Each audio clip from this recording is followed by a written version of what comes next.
দারিদ্র্যকে হারিয়ে মাধ্যমিকে উজ্জ্বল সাফল্য মুক্তা দেবনাথের। দিনমজুর বাবার কন্যার ফলাফলে গর্বিত পুরো নলছর। ধার দেনার বই থেকেই শুরু হয়েছিল স্বপ্ন পূরণের কঠিন পথ চলা। সংগ্রাম, অধ্যবসায় আর শিক্ষকদের সহায়তায় গড়ল সাফল্যের ইতিহাস। ত্রিপুরা মধ্যশিক্ষা পর্ষদ পরিচালিত 2026 সালের মাধ্যমিক পরীক্ষায় উল্লেখযোগ্য সাফল্য অর্জন করেছে সোনামুড়া মহকুমা পূর্ব নলছরের স্কুলপাড়া এলাকার ছাত্রী মুক্তা দেবনাথ।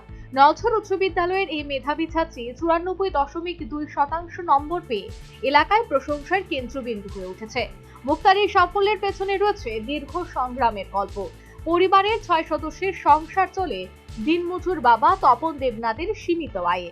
সংসারের প্রয়োজন মেটাতেই যেখানে প্রতিদিন লড়াই করতে হয়, সেখানে মেয়ের পড়াশোনার খরচ জোগানোর ছিল বড় চ্যালেঞ্জ। নবম শ্রেণীতে ওঠার পর নতুন বই কেনার সামর্থ্য না থাকায় ধার দেনা করে বই কিনে দিয়েছিলেন বাবা। সে বইকে সঙ্গী করে এগিয়ে গেছে মুক্তা। প্রতিকূলতার কাছে হার না মেনে নিয়মিত পড়াশোনা চালিয়ে গেছে সে। তার সেই নিষ্ঠা এবং অধ্যবসায়ের ফল মিলেছে মাধ্যমিক পরীক্ষায়। মোট 500 নম্বরের মধ্যে 471 নম্বর অর্জন করেছে মুক্তা। বাংলা, ইংরেজি, সমাজবিজ্ঞান, বিজ্ঞান এবং অঙ্ক 5টি বিষয়ে পেয়েছে লেটার মার্ক।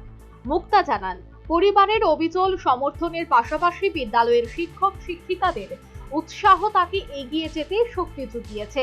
প্রধান শিক্ষক সুব্রত দেবনাথ, শিক্ষিকা জয়িতা ভট্টাচার্য এবং শিক্ষক রঞ্জন দেবনাথের সহযোগিতা তার সাফল্যের পথে গুরুত্বপূর্ণ ভূমিকা পালন করেছে।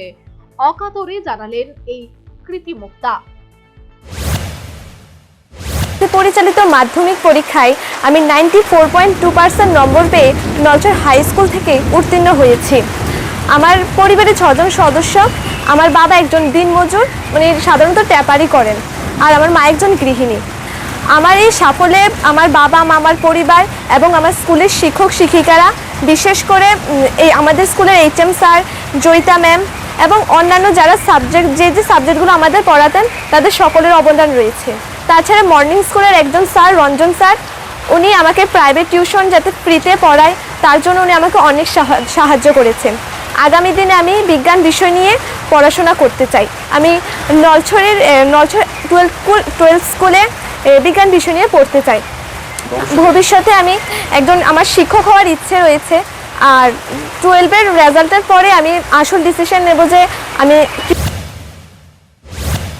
আর্থিক সীমাবদ্ধতার কারণে একাধিক প্রাইভেট টিউটর রাখার সুযোগ না থাকলেও কয়েকজন শিক্ষক মানবিকভাবে পাশে দাঁড়িয়েছিলেন। মেয়ে মেধাবী, কিন্তু তার পড়াশোনার খরচ চালানো কষ্টকর বলে জানালেন মুক্তার বাবা তপন দেবনাথ। তপন দেবনাথ মা বাবা আছে, স্ত্রী আছে, আমরা 6 জন মানুষ। চলতে একটু সমস্যা হয়। 10,000 টাকার মতো কাজ করি।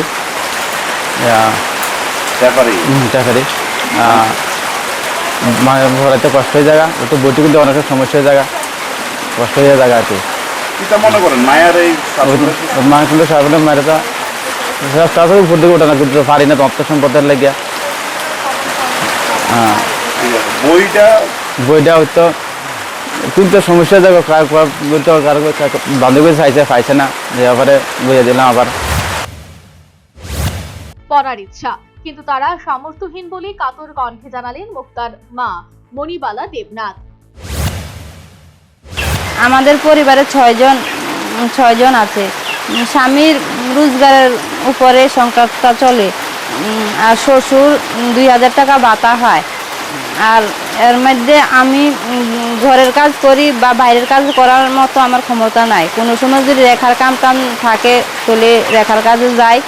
আর মেয়ে সায়েন্স নিয়ে পড়ার ইচ্ছা, কিন্তু আমাদের এই সামর্থ্য নাই যে সায়েন্স নিয়ে পড়ানোর টাকা নাই। এখন স্যারেরা, স্কুলের স্যার ম্যাম, তারা সহযোগিতা করতে আছে দেখে আমরা মেয়ের একটু পড়াইতে আছি। টিলার উপর ছোট ঘর থেকে শুরু হওয়া এক কিশোরীর স্বপ্ন আজ সাফল্যের আলোর উজ্জ্বল। মুক্তা দেবনাথের এই অর্জন শুধু তার পরিবারের নয়, পুরো পূর্ব নলছরের গর্ব। তার গল্প আজ অসংখ্য সংগ্রামী শিক্ষার্থীদের জন্য নতুন আশার প্রতীক হয়ে চলছে। Bureau report, news vanguard. Step into a place full of new ideas and opportunities at Techno India University Tripura, where you learn, grow and build your future. A place that truly helps your dreams become a reality.